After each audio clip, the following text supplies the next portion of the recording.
We have to get used to the fact, whatever, in English football, it's going to be disallowed. In English football, we are regulating our game contrary to IFAB regulations. Yeah. I mean, if that was in the box, that wouldn't be a penalty, would it?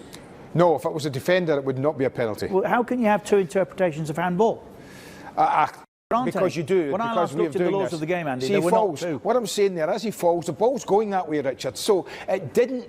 The fact that it brushed his hand didn't alter where the ball was going. It didn't help him score, right? It didn't. Watch it. Watch where he plays the pass. There it goes. It's coming through there anyway.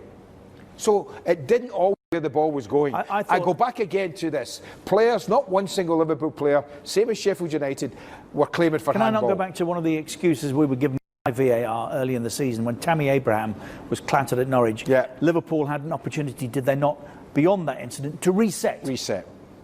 Didn't they? There? Yes. No. Yes, they did. No, they didn't. He was off. Yeah, they didn't. There was enough defenders around and about. The one with Tammy Abraham, the ball had to go back, and then it gives you. That ball didn't go back. But there's enough time between that incident there, midway through that half, and Mahrez scored. He's run on 30 yards. Yeah, I know, but he was going straight in and goal and scored. What about the one first half then?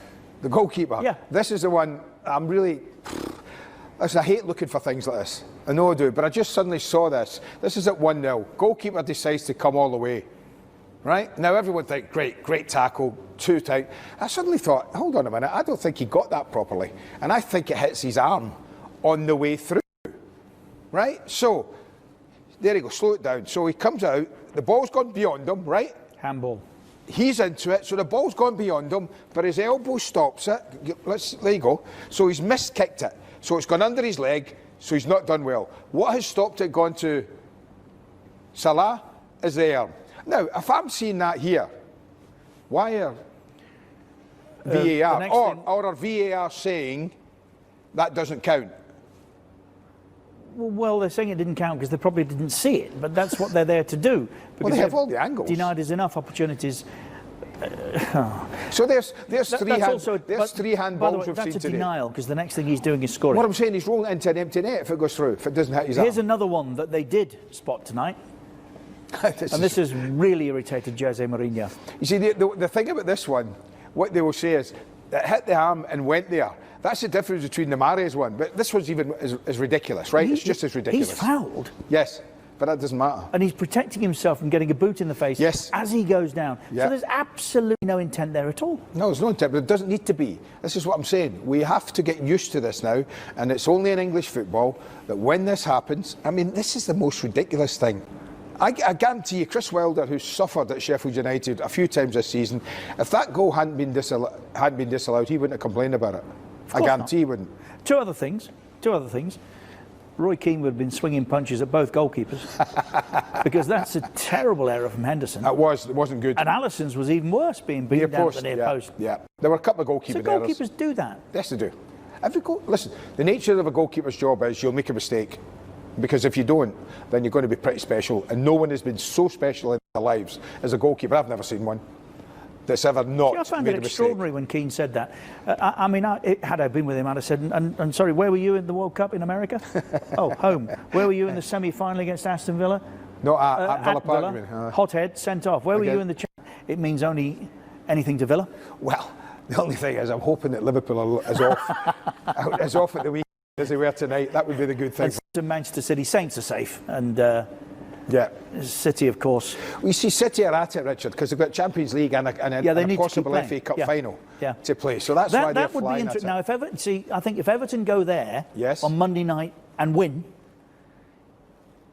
he might just be under pressure. What? Go? Lose his job? I don't think Tottenham fans are having him. Wow. As much as you and I like him, I don't think Spurs fans feel he's the right fit for their club. Okay. Do you know what I'm going to do tonight? So for the show tomorrow, you want him tomorrow? No, Saturday. Saturday. I'm going to phone a pal of mine who's a big Tottenham fan tonight or tomorrow. Okay, and the first thing I'll find out if he's happy with him. Right. Real Madrid. Up against Liverpool at half-time. Micah, do you want to start taking us through? We'll start with the first goal, penalty incident.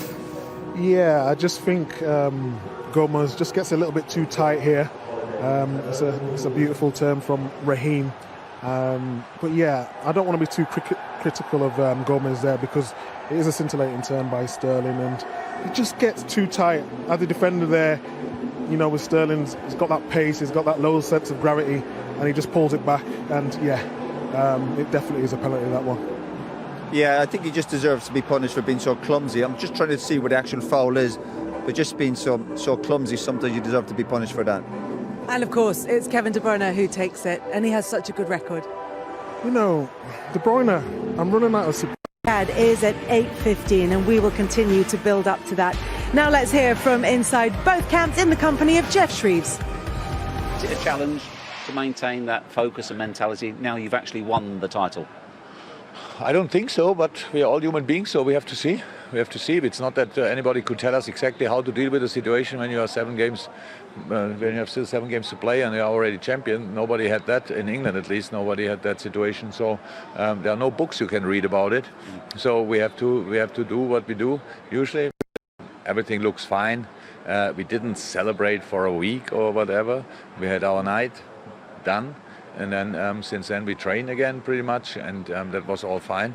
No, I don't see any signs, but the game will give the final proof. Is there no thought of wanting to lay down a marker for next season, or proving to the current champions how strong you are? I think football life changes week by week, so of course we want to do a good performance against this team, but next season will be new season and new targets. So in the Premier League we have a champion, and there are 5-6 teams to qualify for the Champions League next season. We'll focus on continue our development since we came back, and of course they are now the champions, but we want to keep going, and so for us this next season starts today. What sort of game are you expecting? I think both teams want to play, both teams want to attack. Liverpool put their skills, their way they play. We're going to try put our way. So, yeah, I think it will be a nice game. See the lineup from Man City, I have to say, wow, proper football team, obviously. And, yeah, we are here with all we have. So we don't do that if we are not ambitious for a game. And for City, it's exactly the same. I don't think City can play another way. They will play what they play on a high level, and we have to find ways to make that a little bit more difficult and play our own football as well. So I expect a very intense game, to be honest. In the same way as they would over the rest of the season. But Rodri said next season starts tonight for Manchester City. Is that the right approach, Roy? Well, I'm not sure, because City have slightly different intentions from Liverpool regarding they've got another couple of competitions to focus on, so they can't let up. They still have to focus and finish this season off strongly. And if we were in any doubt where Liverpool stood, I suppose, you hear Klopp there, they've come here to win. They've come here to win, and I know I don't want to get relatives to talk about him. He just affects every single game that he plays at the moment. We've got 2 of the top teams in Europe in here tonight, and for me, he's just the best player on the pitch by far.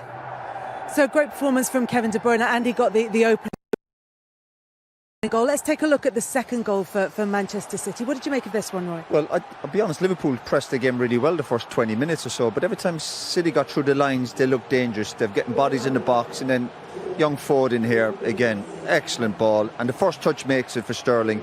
Again, it's been a tough first half for Gomez, but Liverpool aren't quite at it. I think they're trying, the pressure's there, but the first touch makes this goal from Sterling. Back in onside, lovely finish, and again, City do look very dangerous on the break.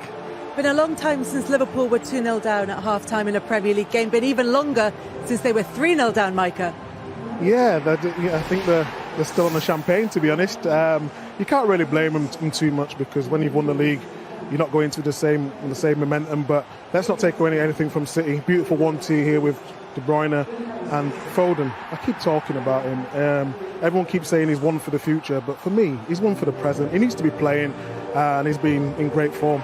Pep Guardiola was still frustrated on the touchline, even at that scoreline, Roy. I think both managers are frustrated. I think Liverpool won't want to be embarrassed here tonight, and Pep is frustrated because they have been sloppy at the back. If Liverpool had a bit more care, they definitely would have created 1 or 2 more chances. So both managers look pretty unhappy, strangely enough, going into the break. May 2015 was the last time that Liverpool trailed 3-0 at half-time in a Premier League game. That one was against Stoke. This time around, Liverpool may have taken City's Premier League title, but City look like they're taking all 3 points. Second half coming up.